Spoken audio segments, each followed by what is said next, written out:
Φίλες και φίλοι, γεια σας, καλώς ήλθατε στο κανάλι μας. Θα θέλαμε πρώτα απ' όλα να σας ευχαριστήσουμε για την αγάπη και την εμπιστοσύνη που δείχνετε στο κανάλι μας με την εγγραφή σας, πατώντας το καμπανάκι για να λαμβάνετε τις ειδοποιήσεις, πατώντας like, κοινοποιώντας το σύνδεσμο του βίντεο στα μέσα κοινωνικής δικτύωσης και βέβαια με τα σχόλια που μας γράφετε. Σήμερα θα παρακολουθήσουμε τα υλικά και τη διαδικασία για να φτιάξουμε αυτά τα απίστευτα προζυμένια τηγανόψωμα. Είναι παραδοσιακά ψωμάκια που οι ρίζες τους είναι από την περιοχή του Καυκάσου, από τον ελληνισμό λοιπόν της περιοχής του Καυκάσου. Η παραδοσιακή συνταγή λέει ότι τα τηγανόψωμα τα τηγανίζουμε σε άφθονο ελαιόλαδο. Εγώ όμως σήμερα θα σας δείξω μια δεύτερη εκδοχή που μοιάζει με αυτήν που κάνουν στην Γεωργία, όπου αυτά ακριβώς τα ψωμάκια τα λένε χατσαπούρι και τα οποία αντί να τηγανιστούν σε άφθονο λάδι ψήνονται χωρίς καθόλου λάδι σε αντικολλητικό τηγάνι. Πάμε λοιπόν να παρακολουθήσουμε μαζί τα υλικά και τη διαδικασία για την εκτέλεση της συνταγής μας. Ξεκινάμε λοιπόν να αναπιάσουμε το προζύμι μας. Σε ένα καθαρό σκεύος θα βάλουμε 150 γραμμάρια χλιαρό νερό.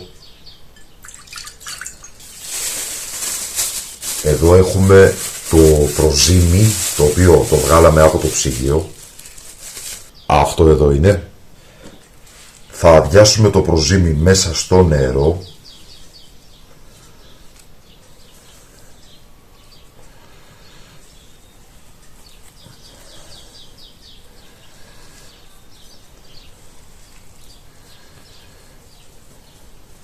Το μπολάκι στο οποίο φυλάμε το προζύμι δεν το πλένουμε. Μη σας ανησυχεί, ίσα ίσα που όσο πιο παλιό προζύμι έχει μέσα τόσο πιο δυνατό γίνεται. Λοιπόν, αυτό το οποίο θα κάνω τώρα είναι θα προσπαθήσω να διαλύσω το προζύμι μέσα στο νερό. Αυτή τη διαδικασία μπορείτε να την κάνετε και με ένα κουτάλι ή μια κουτάλα. Μεγάλη προσοχή, τα χέρια πρέπει να είναι εξαιρετικά καλά πλυμμένα και καθαρά. Δεν θέλουμε το παραμικρό μικρόβιο να αμολύνει το προζύμι μας.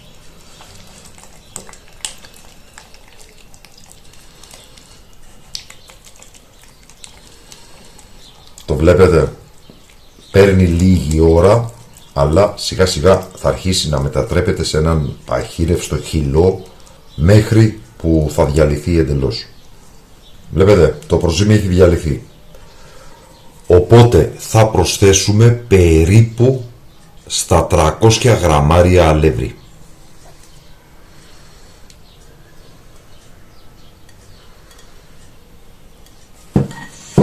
Επειδή βλέπω διάφορα κανάλια τα οποία σας λένε να πάρετε 16 γραμμάρια προζύμι και να βάλετε 4,5 γραμμάρια νερό και 1,5 γραμμάριο αλεύρι, να θυμίσω ότι οι γιαγιάδες στα χωριά και μέχρι σήμερα δεν είχαν ζυγαριά κουζίνας και δεν έβγαζαν 17 γραμμάρια προζύμι. Είχαν όλο το προζύμι, βάζανε με το μάτι νεράκι και με το μάτι αλεύρι. Οπότε λοιπόν μη σας ανησυχεί αν δεν έχετε ζυγαριά, στο περίπου. Αν σε μια ζύμη βάλεις αρκετό προζύμι, η ζύμη θα γίνει πολύ πιο γρήγορα, θα φουσκώσει. Αν βάλεις λιγότερο θα χρειαστεί να περιμένεις περισσότερη ώρα. Αυτή είναι η μόνη διαφορά. Καμία άλλη.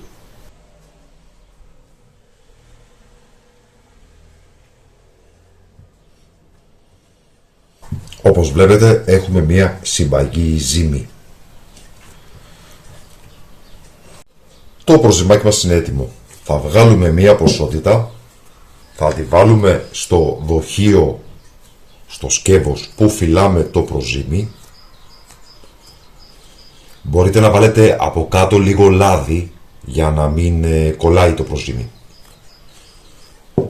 Και το υπόλοιπο θα το αφήσω εδώ. Θα βάλω λοιπόν το προζύμι ξανά στη σακουλίτσα του Βλέπετε. Εδώ δεν θα την κλείσω όπως είναι, απλά τη διπλώνω από κάτω. Θα σκεπάσω με μία διάφανη μεμβράνη εδώ, βλέπετε. Και θα βάλω και τα δύο στο θάλαμο της κουζίνας, σβηστή κουζίνα. Και θα τα αφήσω μέχρι αυτό εδώ να διπλασιαστεί σε όγκο. Όταν διπλασιαστεί λοιπόν σε όγκο, σημαίνει ότι είναι έτοιμο, οπότε αυτό εδώ θα το βάλω στο ψυγείο να το φυλάξω για επόμενη φορά και αυτό εδώ θα το χρησιμοποιήσω. Το προζύμι μας, όπως βλέπετε, έχει φουσκώσει. Αυτό εδώ είναι που θα κρατήσω στο ψυγείο για το επόμενο ζύμωμα. Και αυτό εδώ είναι το προζύμι που θα χρησιμοποιήσουμε για τη σημερινή μας συνταγή. Το βλέπετε τι ωραίο που είναι. Ξεκινάμε λοιπόν με 450 γραμμάρια προζύμι, το οποίο έχουμε αναπιάσει και το έχουμε αφήσει ένα ολόκληρο βράδυ να τριπλασιαστεί σε όγκο.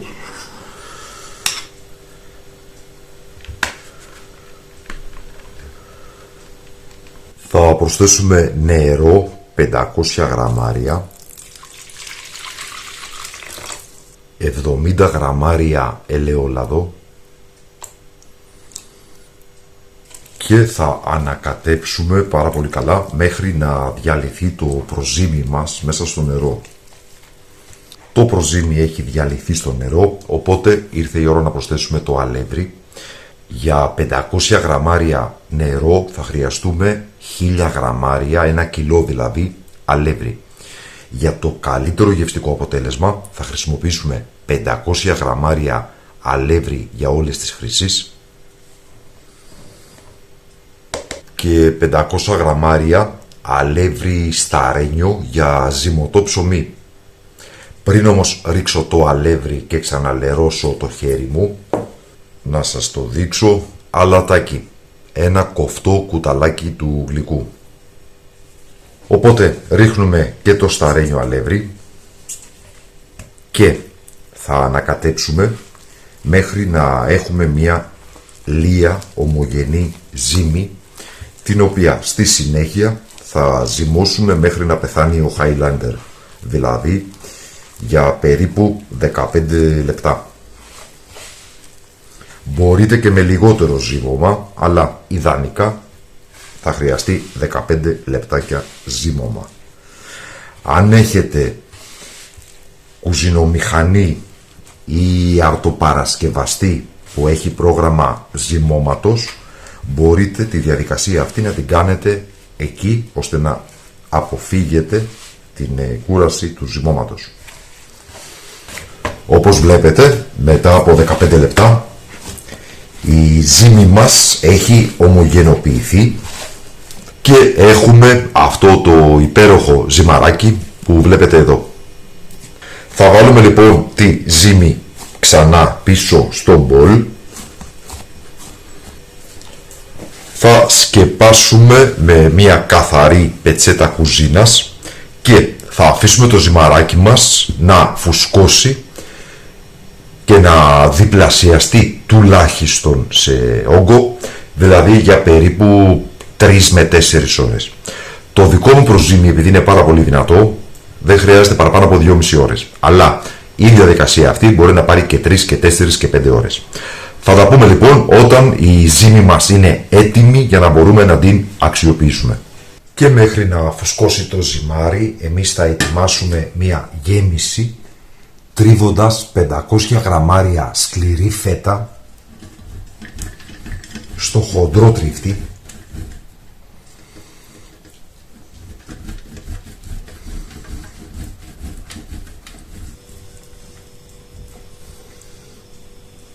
και μέσα στο ίδιο σκεύος θα τρίψω και περίπου στα 100-150 γραμμάρια γραβιέρα Κρήτης. Εννοείται ότι μπορείτε να βάλετε τα τυριά της δικής σας επιλογής. Μπορείτε να βάλετε τριμμένο γκούντα, να βάλετε λίγη παρμεζάνα, μπορείτε να βάλετε ακόμα και ροκφόρ. Επίσης στην γέμιση μπορείτε να προσθέσετε μπέικον, ψιλοκομμένες πιπεριές, πουρέ πατάτας μαζί με τα τυριά δηλαδή μέσα στο μείγμα. Γενικότερα μπορείτε να αφήσετε τη φαντασία σας ελεύθερη και να φτιάξετε ένα μείγμα που να είναι το δικό σας μείγμα, να έχει τη δική σας προσωπική σφραγίδα και να αποτελείται από πρώτες ύλες που σας αρέσουν. Το επόμενο συστατικό για την παραδοσιακή συνταγή είναι το φρεσκοτριμμένο πιπέρι. Αρκετό πιπεράκι, μην το λυπηθείτε, του πηγαίνει.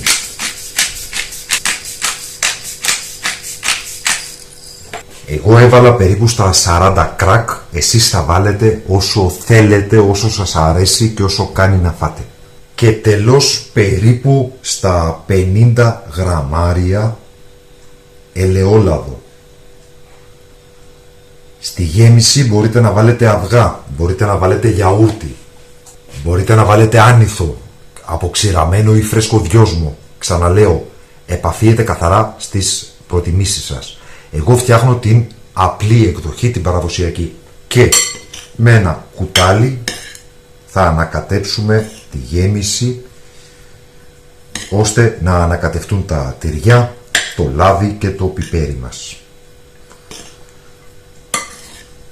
Τα τηγανόψωμα αυτά έχουν την προέλευσή τους από τον Πόντο και γενικότερα είναι ένα σύνηθες έδεσμα στην περιοχή του Καυκάσου. Αυτά ακριβώς τα τηγανόψωμα ψημένα σε αντικολλητικό τηγάνι χωρίς λάδι ή σε ξυλόφουρνο, ακόμα καλύτερα, είναι αυτό που στην Γεωργία ονομάζουν χατσαπούρι. Κάπως έτσι θα τα κάνουμε και εμείς σήμερα. Εννοείται ότι μπορείτε να τα τηγανίσετε σε άφθονο λάδι. Εγώ θα προτιμήσω όμως την πιο υγιεινή εκδοχή, όπου θα τα ψήσω σε αντικολλητικό τηγάνι χωρίς λάδι. Και θα τα αλείψω απλά με λίγο βουτυράκι στην επιφάνεια όταν ψηθούν. Και εδώ έχουμε το ζυμαράκι μας, το οποίο όπως βλέπετε έχει φουσκώσει. Οπότε θα πάρουμε μια καθαρή επιφάνεια, εγώ χρησιμοποιώ το πλαστήρι, λίγο αλευράκι, θα διάσω πάνω το ζυμαράκι μου. Το βλέπετε τι ωραίο που έχει γίνει. Αυτό μπορείτε τώρα να το ψήσετε ακριβώς όπως είναι και θα γίνει ένα υπέροχο ψωμάκι, ένα υπέροχο καρβέλι. Και θα κόψουμε τη ζύμη σε μπαλάκια.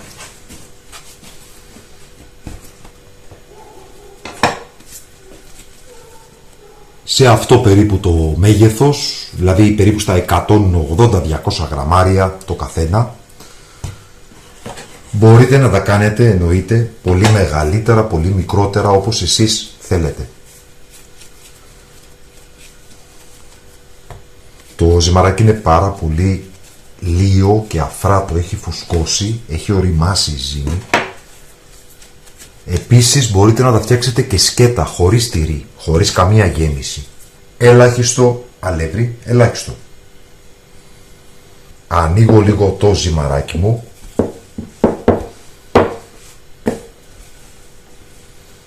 Και θα βάλω μία κουταλιά καλή από τη γέμιση. Θα σηκώσω τα άκρα και θα το κλείσω, προσέχοντας να μην εγκλωβίσω αέρα στο εσωτερικό. Δηλαδή το πιέζω κιόλας, βλέπετε. Εδώ. Αυτό είναι. Να το. Το έκλεισα. Τώρα τι θα κάνω? Από την ανάποδη και το ανοίγω. Να βγει ο αέρας που μπορεί να έχει εγκλωβιστεί στο εσωτερικό. Και του δίνω κατά το δυνατόν ένα στρογγυλό σχήμα.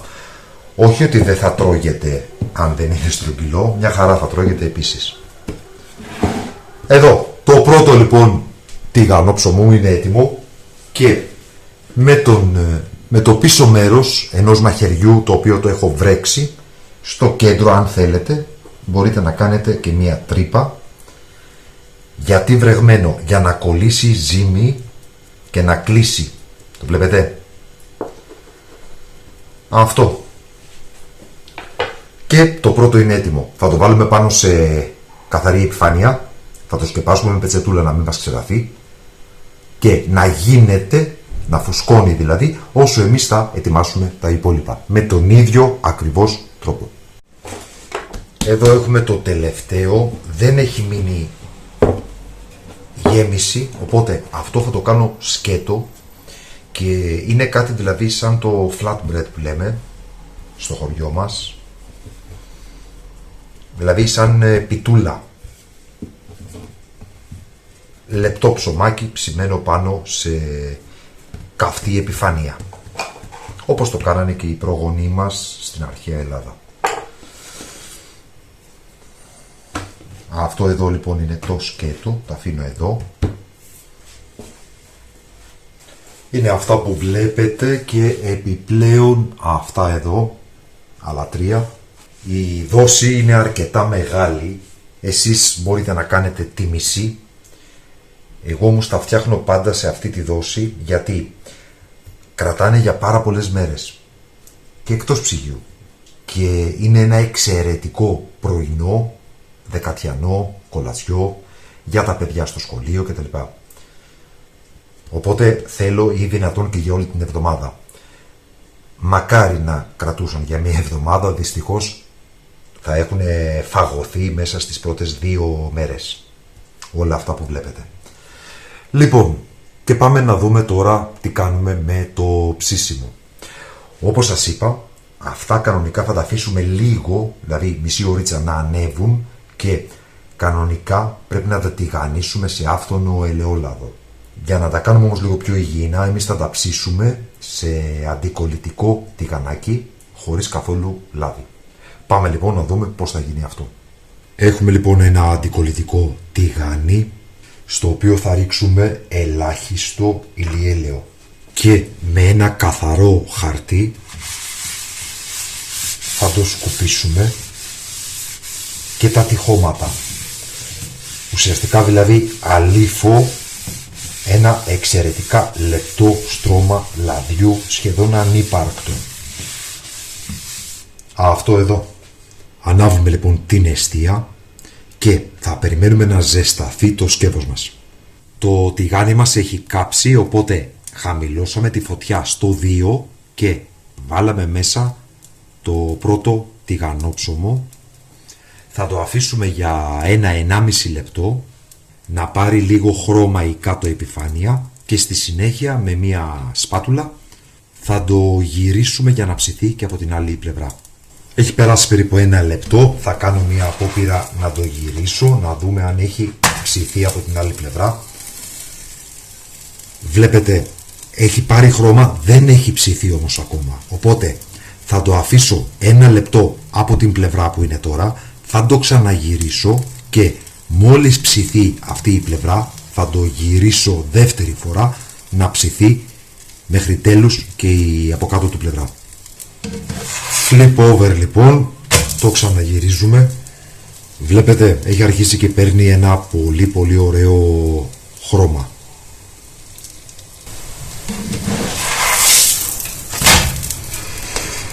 Νομίζω ότι εδώ είμαστε καλά, οπότε θα αφαιρέσουμε το τηγανόψωμο από τη φωτιά και θα το βάλουμε μέσα σε ένα πιάτο και εμείς θα συνεχίσουμε με το δεύτερο, το οποίο θα μπει μέσα στο τηγάνι μας. Δεν θα ξαναβάλω λάδι στο τηγάνι, μία φορά μόνο. Προαιρετικό βήμα, το τηγανόψωμο που βγάλαμε από τη φωτιά θα το αλείψουμε με λίγο βουτυράκι. Μπορείτε να λιώσετε το βούτυρο στα μικροκύματα και να το αλείψετε με ένα πινέλο. Εγώ δεν θέλω να λερώσω άλλο σκεύος, με βολεύει αυτό που βλέπετε, γιατί το τηγανόψωμο ούτως ή άλλως είναι καυτό, οπότε το βούτυρο βλέπετε λιώνει πάρα πολύ εύκολα. Οπότε εδώ πάνω σε αυτή την επιφάνεια θα τοποθετήσω το δεύτερο και θα αλείψω την πάνω πλευρά του με βούτυρο και ούτω καθεξής. Δηλαδή το βούτυρο που είδατε ότι έβαλα είναι ουσιαστικά για 2 επιφάνειες, για αυτήν και για την επιφάνεια του δεύτερου που θα μπει από πάνω. Και στο μεταξύ ψήνουμε το δεύτερο, θα το γυρίσω. Αυτό που είδατε τώρα είναι σε πραγματικό χρόνο. Δηλαδή άλυψα το βούτυρο και αμέσως επέστρεψα σε αυτό, βλέπετε. Έχει πάρει χρώμα, δεν έχει ψηθεί όμως 100%. Θα το ξαναγυρίσουμε. Με αυτόν λοιπόν τον τρόπο θα ψήσουμε όλα μας τα τηγανόψωμα. Και εδώ είμαστε στο τελικό αποτέλεσμα. Αυτό εδώ είναι το σκέτο, το τελευταίο. Αυτά είναι με τη γέμιση.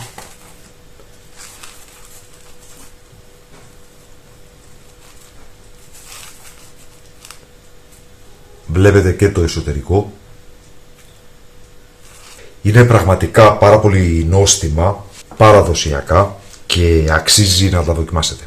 Κάπου εδώ λοιπόν θα πρέπει να σας αφήσω, γιατί ζεστά προζυμένια τηγανόψωμα με περιμένουν. Εγώ λοιπόν σας αποχαιρετώ στο σημείο αυτό. Σας ευχαριστούμε που μας παρακολουθήσατε. Καλή συνέχεια, να είστε όλοι καλά.